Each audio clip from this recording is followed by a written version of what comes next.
So you notice these tanks, there's a narrow bottom and a wide top, and then a wide bottom and a narrow top.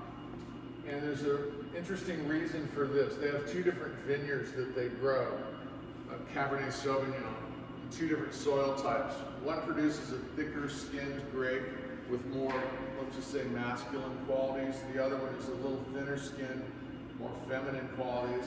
And depending on the winemaker's call at the time, they'll choose which one of these to do, because this leaves a wider cap, so it's not as deep, but the skins are spread out. Whereas the narrower top is more of a concentrated cap, very thick, dense cap that requires punching down and stirring, etc. So depending on the call the winemaker makes and what they're expecting to get out of each grape, they've given it this diversity, which is pretty interesting. So big, wide, shallow cap on these guys, and then a big, thick, honking cap